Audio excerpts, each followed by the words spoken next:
ప్రభువునందు ప్రియమైనటువంటి దేవుని వారలారా, ప్రియ విశ్వాసులారా,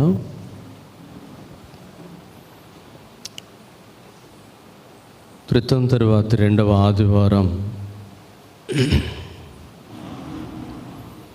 ఈ రీతిగా చేరి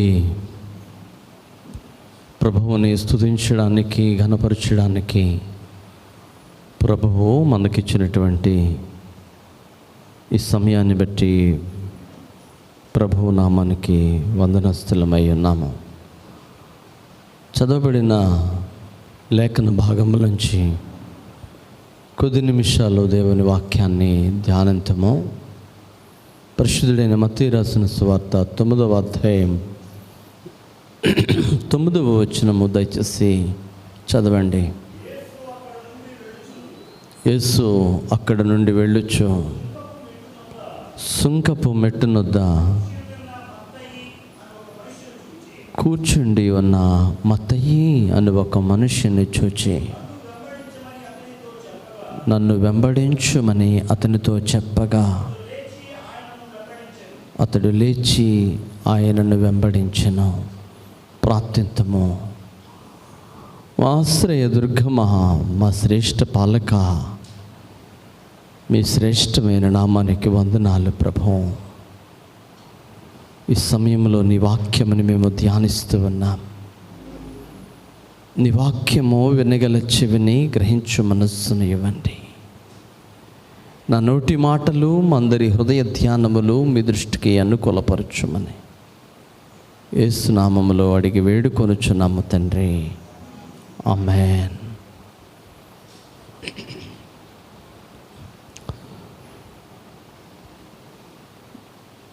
1505వ సంవత్సరంలో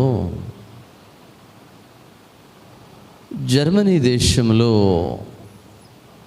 ఎర్ఫర్ట్ అనే ఒక యూనివర్సిటీలో 2000 మంది పిల్లలు విద్యను అభ్యసిస్తూ ఉన్నారు.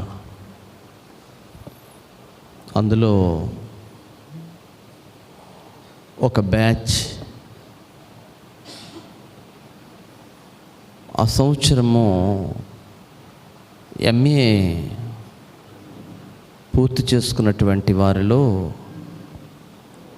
30 మంది తెలివైనటువంటి ఫస్ట్ క్లాస్ గ్రాడ్యుయేట్స్ నిగ్గు తేలారు.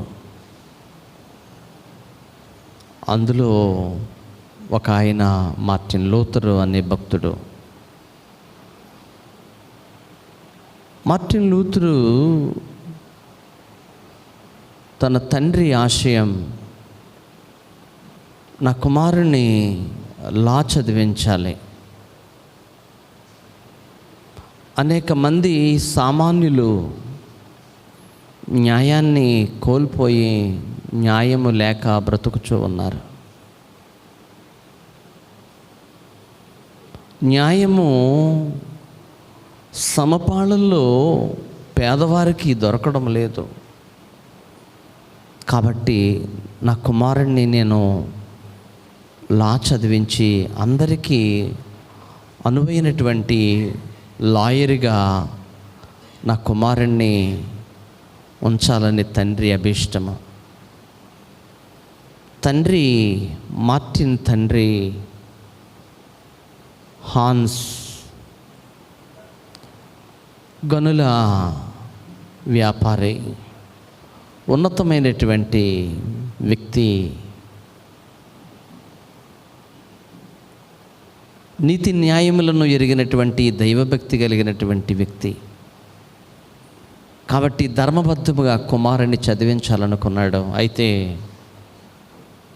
లా కాలేజీలో జాయిన్ అయినటువంటి మార్టిన్ దేవుని యొక్క పిలుపు ప్రకారముగా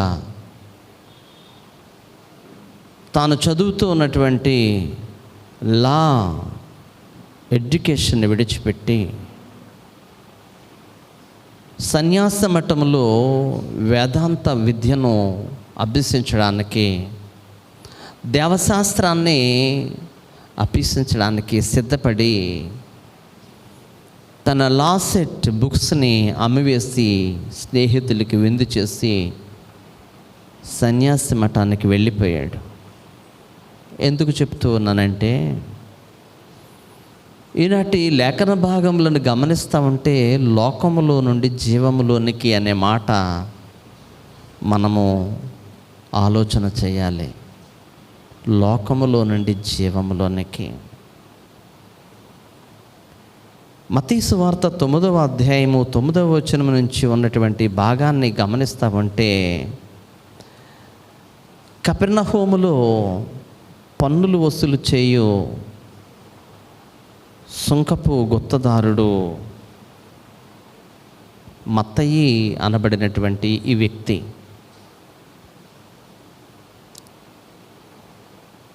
ఈ మత్తయి రోమా అధికారానికి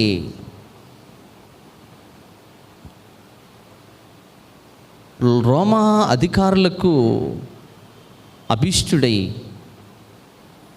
రోమీల పక్షముగా యూదుల దగ్గర ట్యాక్స్ని కలెక్ట్ చేసేవాడు. అట్లాంటి వ్యక్తి సుంకపు మెట్టు యొద్ద కూర్చుండి ఉండగా యేసు స్వామి అటు వైపు బయలుదేరి వెళ్ళుచు ఆ సుంకపు మెట్టు వద్ద ఉన్నటువంటి మత్తయిని చూచి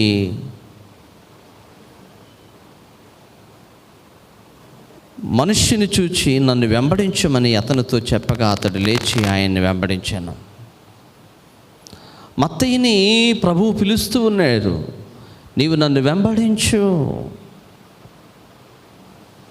మత్తయి ఒక్క క్షణము కూడా ఆలస్యం చేయలేదు. వెంటనే వెంటనే ఫాలోడ్ హిమ్. ఫాలో మీ అనంగానే వెంటనే ఒక్క క్షణము కూడా రక్షణ భాగ్యాన్ని దూరం చేసుకొనకుండా ప్రభువుని వెంబడించినటువంటి వ్యక్తి మత్తయి. ప్రియమైనటువంటి దేవుని వారలరా, మత్తయి రాసిన సువార్తలో 13వ అధ్యాయంలో 44వ వచనంలో ఒక అద్భుతమైన మాట గ్రంథస్థం చేస్తాడు. పరలోక రాజ్యము పొలములో దాచబడిన ధనమును పోలి ఉన్నది. ఒక మనుష్యుడు దానిని కనుగొని దాచిపెట్టి అది దొరికిన సంతోషముతో వెళ్ళి తనకు కలిగినదంతయు అమ్మి ఆ పొలమును కొనెను. గమనించండి ప్రియమైన దేవుని వారలారా, పొలములో దాచబడినటువంటి ధనము, పొలములో దాచబడినటువంటి ధనమును సంపాదించుకోవడానికి తనకు కలిగినదంతయు అమ్మివేసి మత్తయి దానిని సంపాదించుకున్నాడు.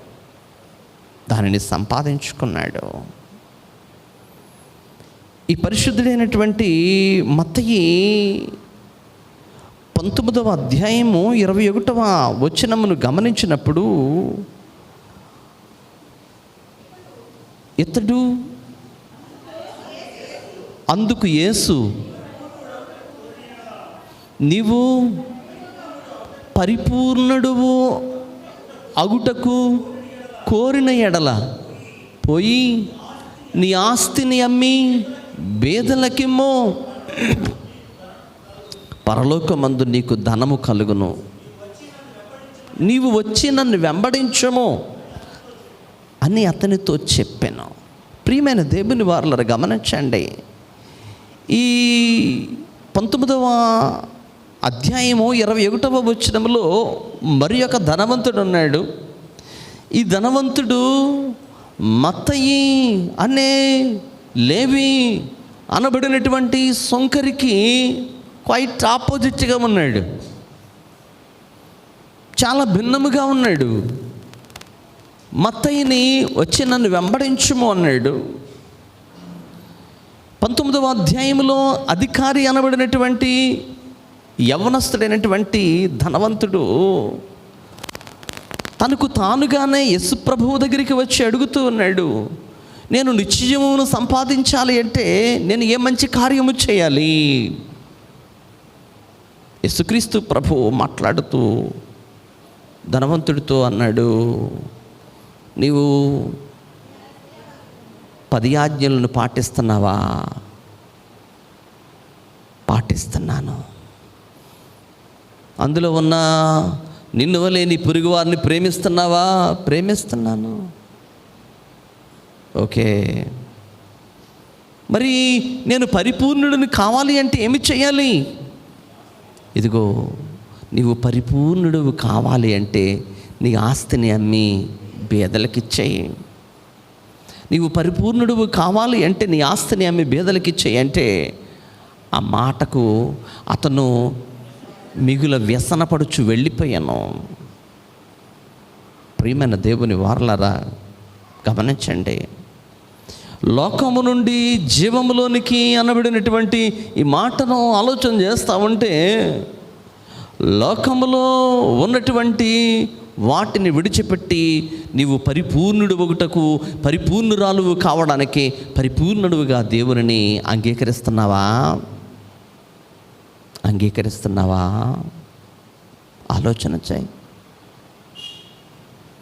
భక్తకోటికి యోహాను రాసిన ఉత్తరములో, మొదటి ఉత్తరములో 2వ అధ్యాయంలో రాస్తాడు, లోకములో ఉన్నదంతయు శరీరాశ, నేత్రాశ, జీవపు డబ్బము, దానిని నీవు విడిచిపెట్టగలవా? లోకములో నుండి జీవంలోనికి రాగలవా? నేను మార్టిన్ అనే ఆ భక్తుని గురించి మొదట ఎందుకు మీకు జ్ఞాపకం చేస్తానంటే, ఒక దినం నా ప్రొఫెసర్ అంటాడు మార్టిన్ని, మార్టిన్, ఈ దినం ప్రోగ్రామ్ చేయడానికి స్క్రిప్ట్ తయారు చెయ్యి అనగానే వెంటనే స్క్రిప్ట్ తయారు చేసి మార్టిన్ ప్రొఫెసర్ టేబుల్ మీద పెడతాడు.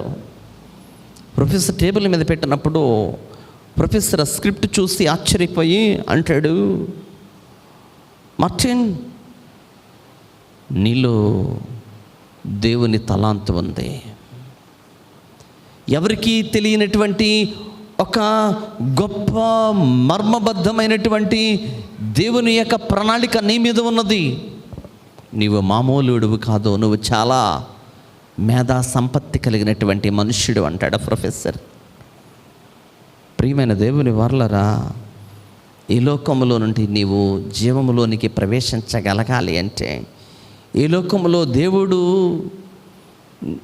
నీకిచ్చినటువంటి దానిని దేనినైనా సరే విడిచిపెట్టి నీ విశ్వాసానికి అది ఆటంకముగా ఉన్నది అని అనుకుంటే దాన్ని పక్కన పెట్టి దేవుని దగ్గరికి రాగలవా? దాన్ని విడిచిపెట్టి దేవునితో నడవగలవా? దేవునిని పరిపూర్ణముగా వెంబడించగలవా? లోకములో నుండి జీవములోనికి ప్రవేశించాలి అంటే 3 విషయాలు చెప్తాను. మొదటి విషయము, షల్ వాంట్ విజ్డమ్, జ్ఞానం అవసరం. సామెతల గ్రంథము 9వ అధ్యాయము 1-2 వచనాలు చదువుదాం. జ్ఞానము నివాసము కట్టుకొని దానికి 7 స్తంభములు చెక్కుకున్నది. చాలండి. జ్ఞానము నివాసము కట్టుకొని దానికి 7 స్తంభములు చెక్కుకున్నది. జ్ఞానానికి ఇల్లుంది. Wisdom house. ఈ విజ్డమ్ హౌస్కి 7 పిల్లర్స్. ఏమిటి 7 పిల్లర్స్? 7 స్తంభాలు. 7 స్తంభాలు ఏమిటి అని ఆలోచన చేస్తూ ఉంటే, ప్రవక్త అయినటువంటి యెషయా 11వ అధ్యాయములో 2వ వచనం చదువుదాం. యెహోవా ఆత్మ జ్ఞాన వివేకములకు ఆధారముగు ఆత్మ, ఆలోచన బలములకు ఆధారమగు ఆత్మ, తెలివిని, యెహోవా యెడల భయభక్తులను పుట్టించు ఆత్మ. ప్రియమైన దేవుని వారలారా, జ్ఞానమునకున్నటువంటి 7 పిల్లర్స్ ఏమిటి అంటే దేవుని 7 ఆత్మలు. ప్రకటన గ్రంథకర్త గ్రంథస్థం చేస్తాడు. 7 ఆత్మలు కలిగిన వాడు, 7 దీపస్తంభముల మధ్య సంచరించుచున్నవాడు, 7 కన్నులు కలిగిన వాడు, 7 నక్షత్రముల మధ్య సంచరించుచు ఉన్నవాడు, 7 కొమ్ములు కలిగిన వాడు. 7 ఆత్మలు దేవుని దగ్గర దేవునికి ఉన్నటువంటి 7 ఆత్మలు. ఈ 7 ఆత్మలు ఒకటి the spirit of wisdom. The spirit of wisdom, జ్ఞానము. మనిషికి జ్ఞానం అవసరం, జ్ఞానం అవసరం. జ్ఞాని అయిన సొలొమోను అంటాడు, దారిలో సింహం ఉన్నదని ఎవడైనా ఎదురెళ్ళునా? దారిలో సింహం ఉన్నదని ఎవడైనా ఎదురెళ్ళునా? ఇది మంచిది కాదు అని తెలిసి దాని దగ్గరికి వెళ్ళవచ్చునా? దాని దగ్గరికి వెళ్ళవచ్చునా? ఇది ప్రాణాన్ని హరించేస్తుంది అని తెలిసి దాని దగ్గరికి వెళ్ళవచ్చునా? దాని దగ్గరికి వెళితే చచ్చిపోతాము అని తెలిసి దాని దగ్గరికి వెళ్ళవచ్చునా? ఎవరు వెళ్తారు? జ్ఞానము లేకపోతే వెళతారు. జ్ఞానం లేకపోతే వెళతారు. జ్ఞానము ఉన్నటువంటి మనిషి అజ్ఞానయుక్తముగా ప్రవర్తించకూడదు, ప్రవర్తించలేరు. దేవుని యొక్క ఆత్మ జ్ఞానమిచ్చే ఆత్మ, జ్ఞానమిచ్చే ఆత్మ. రెండవది దేవుని ఆత్మ the spirit of the understanding. దేవుని ఆత్మ వివేకమునిచ్చే ఆత్మ. దేవుని ఆత్మ వివేకమునిచ్చే ఆత్మ. ఏది మంచి, ఏది చెడు, ఏది చేస్తే బాగుంటామో, ఏది చేస్తే బాగోము, అది వివేకము చాలా అవసరం. వివేకము చాలా అవసరం. జ్ఞాని రాస్తూ ఉంటాడు, వివేకము లేని సుందర స్త్రీ పందిముక్కున ఉన్న బంగారు కమ్మ వంటిది అంటాడు. వివేకము లేని సుందర స్త్రీ, షీ ఈజ్ బ్యూటిఫుల్ లేడీ. అంటే బ్యూటీ అంటే ఎట్లా ఉంటుంది అంటే, ఈమెను చూస్తే ఇక అందం ఎట్లా ఉంటుందో చెప్పనక్కర్లా. ఇక అందం ఎట్లా ఉంటుందంటే కలబోసి ఎట్లా ఉంది. మైకలాంజిలో వేసినటువంటి శిల్పం ఎంత అందంగా ఉంటుందో, అయ్యా మోనాలిసా వేసినటువంటి శిల్పం ఎంత అందంగా ఉంటుందో, అట్లా ఈ సుందరమైన స్త్రీ ఉంటుందట. అందానికి ఎక్కడ కూడా మగవాడిని వాడాడా? మగవాడిని ఏమన్నాడు? హీజ్ హ్యాండ్సమ్ అన్నాడు. కానీ స్త్రీకి వచ్చేటప్పటికి ఏమన్నాడు? She beautiful. ఎంత వేరియేషన్ అంటే, హ్యాండ్సమ్కి బ్యూటిఫుల్కి చాలా వేరియేషన్. ఒక అందమైనటువంటి ప్రకృతిని చూసినప్పుడు వావ్ బ్యూటిఫుల్ సీనరీ అంటాం, అవునా? ఎంత అందముగా ఉంది. కానీ ఈ అందము హ్యాండ్సమ్గా ఉందంటామా? అనం. అయితే స్త్రీ ఎట్లా ఉంటుంది అంటే, అందానికి స్త్రీ. అందుకనే పరమగీతముల గ్రంథకర్త 7వ అధ్యాయములో 1వ వచనములో రాస్తాడు, రాజకుమార పుత్రిక, నీ పాదరక్షలతో నీవు ఎంత అందముగా నడుచుచున్నావు. నీ ఉరువులు శిల్పకారి చేసిన ఆభరణ సూత్రములు వలె ఉన్నవి. నీ నాభిదేశము మండలాకార కలశము, సమ్మిళిత ద్రాక్షారసము దాని యందు వెలితి పడకుండును గాక. ప్రియమైన దేవుని వారలారా, చూడండి, స్త్రీని వర్ణించేటప్పుడు ఎక్కడి నుంచి వర్ణించుకొస్తున్నాడు? చాలా ఆమె యొక్క ఇంకా ఆయా భాగాల్లో చూస్తే పరమగీతముల గ్రంథంలో ఆమె యొక్క అందమైనటువంటి ఆ నయనములను వర్ణిస్తూ ఉంటాడు, కురులను వర్ణిస్తూ ఉంటాడు, ఆమె కండ్లను వర్ణిస్తూ ఉంటాడు. ఎట్లా అంటే ఈమెవరు? సుందర స్త్రీ. సుందర స్త్రీ. ఈ సుందర స్త్రీకి చాలా తక్కువ పరిస్థితిలో తన అందం మారిపోతుంది. ఎట్లా అంట? ఆమెకి గనక వివేకం లేకపోతే ఆమె అందం ఎలా ఉందట? చెప్పబుద్ధి కావడం కూడా లేదు నాకు వివేకము లేని సుందర స్త్రీ పంది ముక్కున ఉన్న బంగారు కమ్మి వంటిది. పంది ముక్కుకి ఒక 10 తులాల బంగారము కమ్మి చేసి పెడితే ఎట్లా ఉంటుంది? 10 తులాల బంగారము కమ్మి తెలియదా? ముక్కు కమ్మి తెలియదా మీకు? ఈ ప్రస్తుత కాలం ఉన్నటువంటి ఈ ట్రెడిషన్లో ప్రస్తుత కాలము స్త్రీలు ముక్కులు కుట్టించుకోవట్లేదు కదా. పూర్వకాలం అయితే ముక్కులు కుట్టించుకుని ముక్కు పుడకలు పెట్టుకునేవారు కదా. ఇంకా ఎలా ఇటువైపు వెళ్తే ముక్కుకి ఇంత బంగారము, దీన్ని ఏదో అంటారు, అది ఏదో అంటారు, అలా పెట్టుకునేవారు ముక్కులకి బంగారం. ముక్కు ఇక్కడ ముక్కు కమ్మి అని, నత్తికాడ అని ఇట్లా ఏవో పెడతా ఉండేవారు బంగారం. అయితే వివేకము లేకుండా నువ్వెంత బంగారం పెట్టుకున్నా 60,000 రూపాయలు చీర కట్టుకున్నా, నీ ఒళ్ళంతా నగలతో దిగబోసిన వివేకం లేకపోతే ఎలా?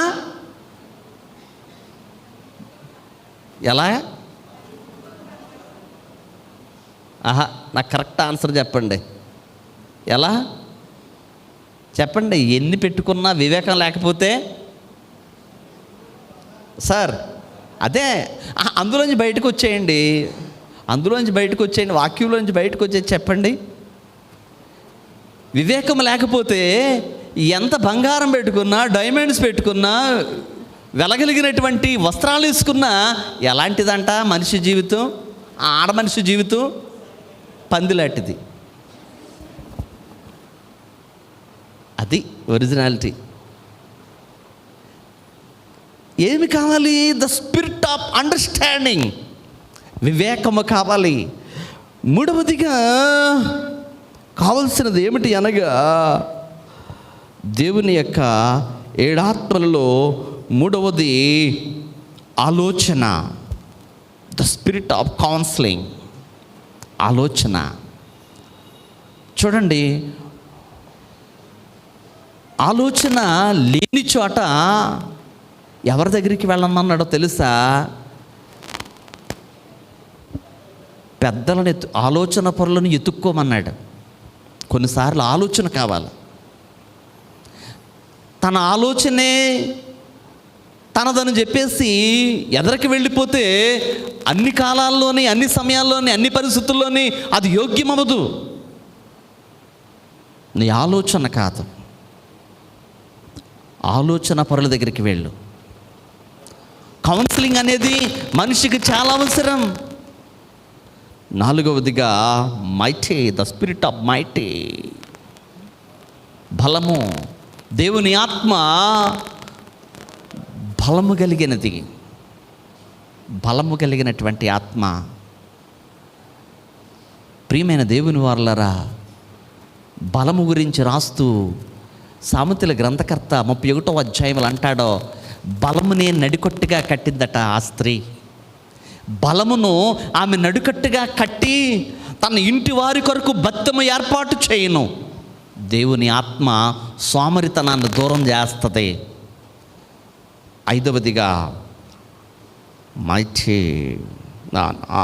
4వదిగా బలము, 5వదిగా knowledge, the spirit of knowledge, తెలివితేటలు చాలా అవసరం. మనిషి తెలివిగా జీవించాలి. 6వదిగా భయము, 7వదిగా భక్తి. 2 ఉండాలి. భయం అనేది ఉండాలి, భక్తి అనేది ఉండాలి. అది దేవుని ఆత్మ. ఈ 7 ఆత్మలు, దేవుని 7 ఆత్మలు ఎవరి దగ్గర అయితే ఉంటాయో, గలతీ పత్రిక 5వ అధ్యాయము 22వ వచనంలో మాట్లాడుతూ ఉంటాడు. ఆత్మ ఫలముల గురించి మాట్లాడుతూ ఉంటాడు. 7 ఆత్మలు కలిగినటువంటి దేవుని సన్నిధి, దేవుని నడిపింపు ఎక్కడైతే ఉంటుందో ఆ మనిషి దగ్గర ఏముంటుంది అనగా ఆత్మ ఫలం ఉంటుంది. చదవనక్కర్లేదులేండి. ఆత్మ ఫలాలు 9 చెప్తాడు.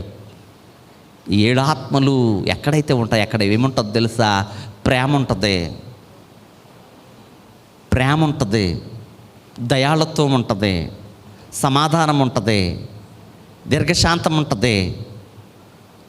ఇలాగా 9 ఫలాలు 7 ఆత్మలు ఉన్నకాడ. కాబట్టి ప్రియమైన దేవుని వారలారా, కావలసినది ఏమిటో తెలుసా? జ్ఞానం అవసరం. మత్తయి సువార్తికుడు 9వ అధ్యాయము 6వ వచనంలో మాట్లాడుతూ ఉంటాడు. తెలివి కలుగు చేయు మార్గములో చక్కగా నడువుడి.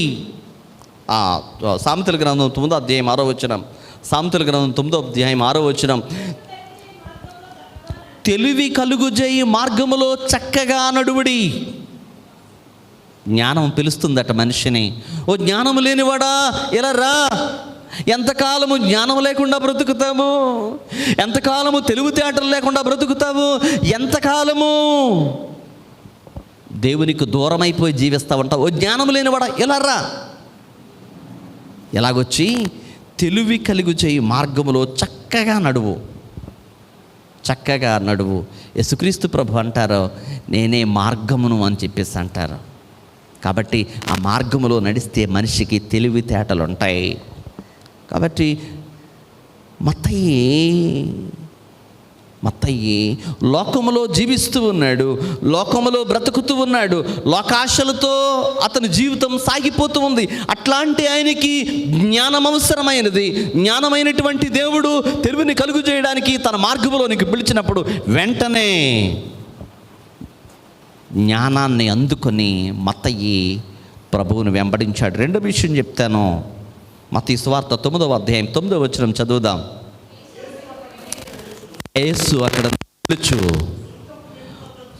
సుంకపు మెట్టునద్ద కూర్చుండి ఉన్న మత్తయి అని ఒక మనుష్యుని చూచి, నన్ను వెంబడించుము, నన్ను వెంబడించుమని అతనితో చెప్పగా అతడు లేచి ఆయనని వెంబడించెను. ప్రియమైన దేవుని వారలారా, గమనించండి. ఈ లేఖన భాగాన్ని చూసినప్పుడు 5 విషయాలను మత్తయి వదులుకున్నాడు. మామూలుగా శూన్య ప్రదేశం నుంచి మత్తయి వచ్చేయలేదు. ప్రభువు పిలిస్తే శూన్యములో నుంచి, నిరాకారములో నుంచి, ఏమీ లేని స్థితిలో నుంచి, జనాలందరూ నెట్టివేసిన పరిస్థితుల్లో నుంచి మత్తయి రాలా. మత్తయి 5 విషయాలను కలిగి ఉన్నాడు. ఏంటో తెలుసా? 1, సొంకపు మెట్టు ధనార్జనకు మూలం. సొంకపు మెట్టు. యేసుక్రీస్తు ప్రభు వారి కాలంలో సొంకరల్ని, పాపులని నీచులుగా ఎంచేవారు. Sonkari tax collector. వీళ్ళు రోమా గవర్నమెంటు ఆధీనంలో ఉండి రోమా సామ్రాజ్యానికి అనుకూలముగా యూదుల దగ్గర పన్నులు వసూలు చేసేవారు. ప్రతి దారిలోని కూడా పన్నులు వసూలు చేసేవారు. వాళ్ళ ఇష్టం, దేనికైనా వాళ్ళు ట్యాక్స్ వేసుకోవచ్చు అనమాట. ఇంకా ఎంతైనా డబ్బు ఇంకా లిమిటేషన్ అనేది లేదు ట్యాక్స్ కలెక్టర్కి. దేని మీదనైనా అతను ట్యాక్స్ వేయచ్చు. అలాంటి ధనార్జన కేంద్రంలో కూర్చున్నాడో మత్తయి అనే ఈ లేవి. 2వదిగా ఇతను అధికారము. ఏమండి, మనిషికి డబ్బులు, ఆస్తి ఉంటే సరిపోదు. ఏం కావాలా? పవర్ కావాలా. ప్రస్తుత కాలంలో భారతదేశము దేని కొరకు ప్రయాసపడతా ఉంది? అధికారం ఏ ఇన్స్టిట్యూట్లో కానివ్వండి, ఏ ఇండస్ట్రీలో కానివ్వండి, ఎక్కడంటే కావండి, ఏ చోట అంటే కావండి, ఏమి కావాలా? పవర్, అధికారం. అధికారం, నాకు సీట్ కావాలా. ప్రతి ఒక్కరు కూడా ఆశపడేది ఏంటి? సీట్ కావాలా. సీట్ ఉంటే ఆటోమేటిక్గా డబ్బులు వచ్చేస్తాయి. సీట్ అనేది ఉంటే ఆటోమేటిక్గా ధనం వచ్చేస్తుంది. కాబట్టి ఎన్ని వేల కోట్లున్నా, ఎంత ధనమున్నా మనిషి ప్రయాసపడే దేనికోసమో తెలుసా? పవర్. అట్లాంటి పవర్ మత్తయికి ఉంది. మూడవది, మత్తయికి రోమా పౌరుషత్వం ఉంది. రోమా పౌరుషత్వం ఎవరికి పెడితే వాళ్ళకు ఉండదండి. రోమా పౌరుషత్వం ఉన్నవాడు, అతనికి ఎంతో పలుకుబడి ఉంటేనే కానీ ఆ పౌరుషత్వం ఉండదు. నాలుగవదిగా, ఇతనికి ప్రభుత్వ సహకారం ఉంది. ఐదవదిగా, ప్రజల గౌరవం ఉంది. ఇలాంటి సిచ్యువేషన్ నుంచి మత్తయి వచ్చి నన్ను వెంబడించు అని అనగానే వెంట ఫాలోడ్ హిమ్. విని వెంటనే ప్రభువుని అనుసరించి నడుస్తూ ఉన్నాడు. ప్రియమైన దేవుని వారలారా, ఎందుకు ఉన్నటువంటి స్థితి ఔన్నత్యముతో కూడినది.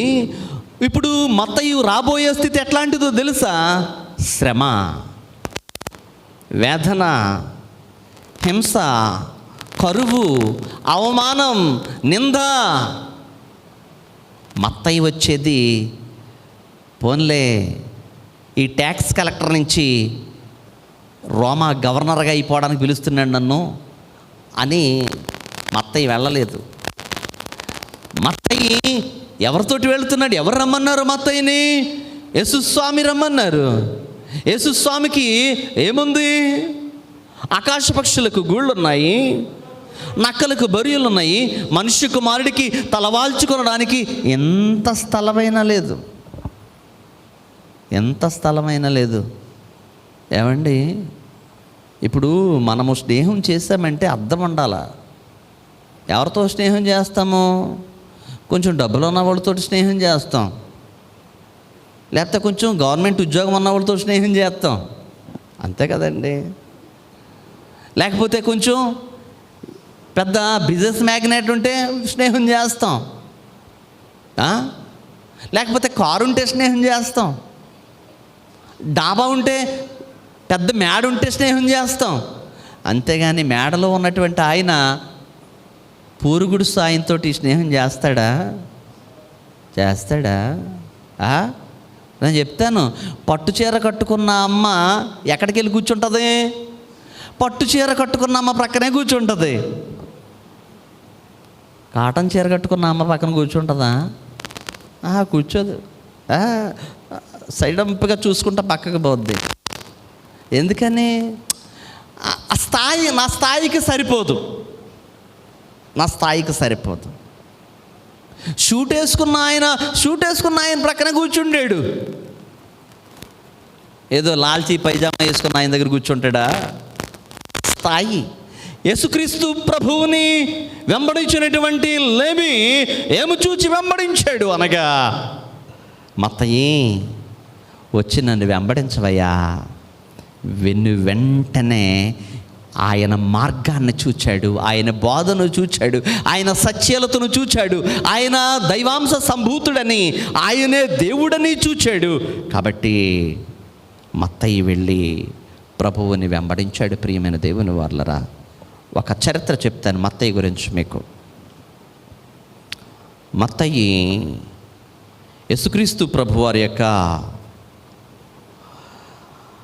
పరిచర్యలో ఆయన ముందుకు సాగిపోతూ ఉండగా, ఆయన పరిచర్య ఎక్కడ చేశాడంటే కాలిబండ్ల మధ్య పరిచర్య చేశాడు. కాలిబండ్లు అంటే నరమాంస భక్షకులు, రాక్షసులు, కురూరులు. కాలిబన్ రాజు ఏం చేశాడంటే మత్తయిని పట్టుకుని కట్టి కట్టేసి రెండు కళ్ళు పెరికేశాడు. పెరికేసి 30 రోజుల తర్వాత మత్తయిని సజీవగా ఉండగానే వాళ్ళు తినేద్దాము ఒక్కొక్క పార్ట్ తీసుకుని ఆలోచనలో ఉన్నారు. అలాంటి పరిస్థితుల్లో ఆ స్థలానికి ఆంద్రేయ వెళ్తాడు. ఆంద్రేయ వెళ్ళి మత్తయిని విడిపిస్తాడు. విడిపించిన తర్వాత మత్తయి బయటకు వస్తాడు. అయితే ఈ కాలిబన్ రాజు ఏం చేస్తాడంటే మత్తయిని ఈర్ష్య, కక్ష పెరిగిపోయి ఇతన్ని చంపేయాలి అని ప్లాన్ చేస్తాడు.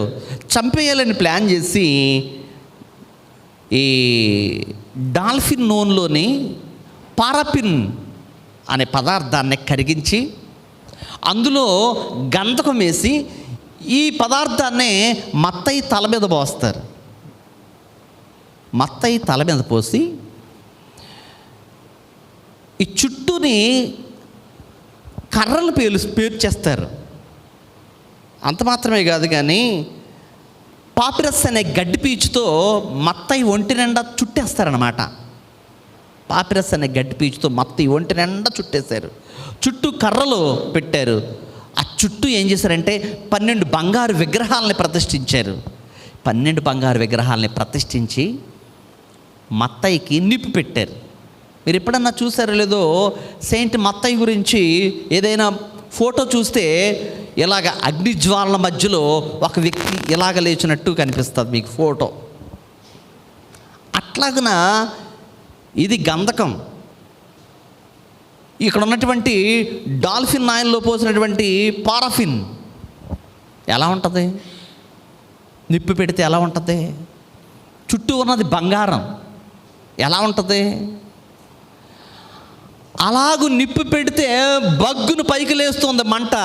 ఈ మంటలో నుంచి ఒక ఘటసర్పం వెళ్ళి కాలిబన్ రాజుని తరుముతుంది. తరుముతుంది. అప్పుడు మత్తయి అందులో నుంచి కాలిపోతూ ఆ ఘటసర్పాన్ని గద్దించి తనువు చాలిస్తాడు. మత్తయి చనిపోతాడు. మత్తయి 2 దేవదూతలు వచ్చి మత్తయిని తీసుకెళ్ళిపోతారు.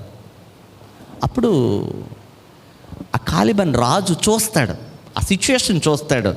చూచి ఈయన నిజముగా దైవజనుడు, దేవుని శిష్యుడు అని చెప్పి అతను నరమాంస భక్షకుడు మారిపోయి దేవుని యొక్క సువార్తను చాటడానికి వెళ్ళి దేవుని పరిచర్య చేస్తాడు ఆ వ్యక్తి అక్కడి నుంచి కూడా.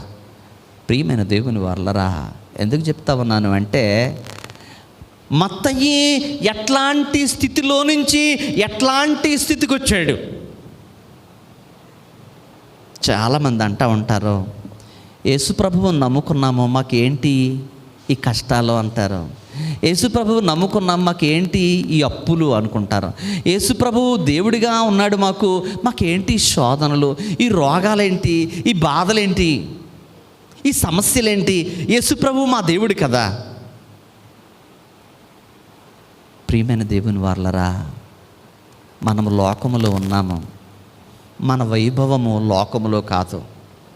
మన వైభవము లోకములో నుంచి పిలవబడిన తర్వాత ఎటర్నల్ లైఫ్లో ఉంటుంది మన వైభవం. ఈ లోకంలో దేవుడు అందరినీ ప్రేమిస్తున్నాడు. నీతిమంతుల మీదను అనీతిమంతుల మీదను తన సూర్యుడిని ఉదయింపచేస్తున్నాడు, తన వర్షమును కురిపింపజేస్తున్నాడు. ఈ లోకంలో దేవుడు అందరినీ సమానంగా చూస్తాడు. ఒకళ్ళు ఎక్కువ ఒకళ్ళు తక్కువ కాదు.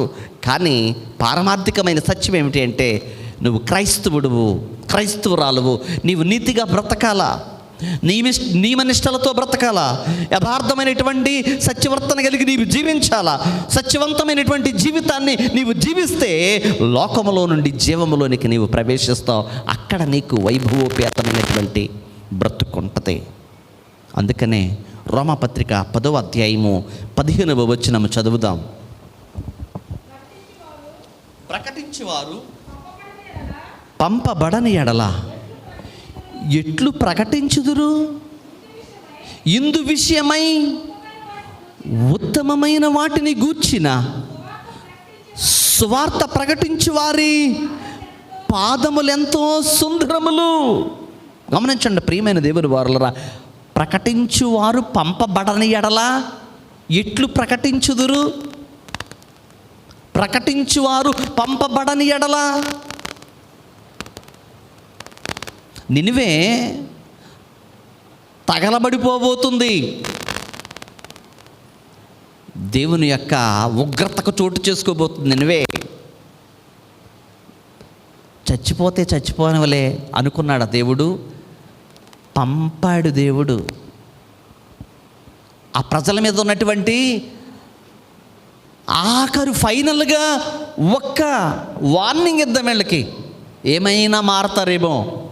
యానా వెళ్ళు, నినివే వాళ్ళతో చెప్పు, ఉపద్రవం చోటు చేసుకుంటుంది, మారతారా మారరా అని. పంపబడని ఎడల ఎట్లు ప్రకటితురు? దేవుడు పంపాడు, దేవుడు పంపాడు. నోవాహుని దేవుడు పంపాడు, ప్రకటించు. ఈ వేళకి అనేక మంది దైవజనులను, సువార్థికులను, అనేక మంది ఎవాంజలిస్టులను, గురువులను, యాజకులను దేవుడు ప్రతిష్ఠించి పంపిస్తూ ఉన్నాడు. ఎందుకు? ప్రకటించడానికి. ప్రకటించడానికి. ఓ ప్రకటిస్తున్నారు, ప్రకటిస్తున్నారు, ప్రకటిస్తున్నారు. ప్రకటించబడుతూ ఉన్నటువంటి ఆ మాటను నీవు తీసుకుంటున్నావా? వినగలుగుతున్నావా? విని అనుసరించగలుగుతున్నావా? విని విడిచిపెడుతున్నావా? ఒకటి మాత్రం నిజం, ఆ సువార్త ప్రకటించు వాని పాదములు పర్వతముల మీద ఎంతో సుందరములు. ఆ ప్రకటించే పాదములు నీకెట్లా ఉన్నా సరే, నీవు ఎలా చూచినా సరే, ఆ ప్రకటించే పాదములు మాత్రము తప్పనిసరిగా ఒక దినాన సుందరములు. సుందరమైనటువంటి ఆ పట్టణము కొరకు ప్రకటించడానికి దేవుడు ఏర్పాటు చేసుకున్నాడు. మత్తయి ప్రకటించాడు, ప్రకటించాడు, ప్రకటించాడు, అగ్నికి ఆహుతై చచ్చిపోయాడు. మత్తయి పాదములు సుందరములు. పేతురు ప్రకటించాడు, ప్రకటించాడు, ప్రకటించాడు, తల్ల క్రిందులుగా సిలువ వేయబడ్డాడు. పేతురు పాదములు సుందరములు. అలాగే ఒక బర్తులోమై పాదములు సుందరములు, ఒక నతనయేలు పాదములు సుందరములు, ఒక తోమా పాదములు సుందరములు. ఇలాగా ఆ పాదములు సుందరములు. మరి క్రీస్తుని వెంబడిస్తున్నావా? నీవు ఎంతవరకు వెంబడిస్తున్నావు? ఆయన ప్రకటించడానికి పంపించాడు. పంపించిన వాని మాట నీవు విన్ని తీసుకోగలగాల. మూడవదిగా, చిట్ట చివరిగా, షెల్వాంట్ ఫెలోషిప్, సహవాసం అవసరం. సహవాసం అవసరం. మత్తయి సువార్త 9వ అధ్యాయం 10వ వచనం చదువుదాం. ఇంటిలో భోజనమునకు యేసు కూర్చుని ఉండగా, ఇదిగో సుంకరులను పాపులను అనేకులు వచ్చి ఆయన యొద్దను ఆయన శిష్యుల యొద్దను కూర్చుండి. చాలమ్మా. వెంటనే మత్తయి యేసుప్రభువుని వెంబడించాడు. యేసుప్రభు పిలిచాడు. పిలువబడినటువంటి మత్తయి వెంటనే, నీ కళ్ళు నా మీదే పడ్డాయేంటి ప్రభువా? ఎవరో దొరకలేదా లోకంలోని? నాకేమన్నా పూలదండ వేయడానికి పిలుస్తున్నావా? నువ్వు శ్రమలు చూపించడానికి పిలుస్తున్నావయ్యా అని ఏమన్నా ఏడుస్తున్నాడా మత్తయి? సంతోషముతో ప్రభువుని హత్తుకుని, అయ్యా నీ దివ్యమైన పరిచర్యకు నన్ను పిలిచావా? లోకంలో నేనెవరినో తెలుసా? సుంకరిని. అంటే ఈ సుంకరిని పాపిగా చూస్తారు ఈ యోధా సమాజము, కుక్కలా చూస్తారు యోధా సమాజము. నాకు ఎంత ధనమున్నా, ఎంత అధికారం ఉన్నా, రోమా పౌరుషత్వం ఉన్నా, ప్రజా గౌరవం ఉన్నా, నా బ్రతుకేంటో తెలుసా? కుక్క బ్రతుకు ఈ లోకంలో. అట్లాంటి నన్ను పిలిచావా ప్రభువా? వెంటనే మత్తయి ఏం చేశాడు? విందు ఏర్పాటు చేశాడు. విందులో ప్రభువు కూర్చున్నాడు. జక్కయ్య ఇంటిలో ప్రభువు బస చేయవలసి ఉన్నది. జక్కయ్యతో ప్రభువు ఉన్నాడు ఒక దినాన. అలాగే మత్తయి ఇంటిలో ప్రభువు దిగాడు. మత్తయి ఇంటిలో భోజన పంక్తిలో ప్రభువు కూర్చున్నాడు. మత్తయి సహవాసములో ప్రభువు సహవాసములో మత్తయి. ఎంత అద్భుతమండి, ఎంత అద్భుతమండి. రోమపత్రిక 10వ అధ్యాయము 9వ వచనం చదువుదాం. అదేమనగా యేసు ప్రభువని నీ నోటితో ఒప్పుకొని దేవుడు మృతులలో నుండి ఆయనను లేపెనని నీ హృదయమందు విశ్వసించిన ఎడల నీవు రక్షించబడదువు. యేసు ప్రభువని నీ నోటితో ఒప్పుకోవాలి. యేసు ప్రభువని నీ నోటితో ఒప్పుకున్న మీదట నోటికి మాత్రమే పరిమితం కాదు, హృదయమందు విశ్వసించాలా. ప్రభువు అనే మాట గ్రీకులో అంటాడు, కురియోస్ అంటాడు. కురియోస్ అనగా తోమా అంటాడు చూసావా, my Lord, oh my God, ఓ నా దేవా, నా ప్రభువా.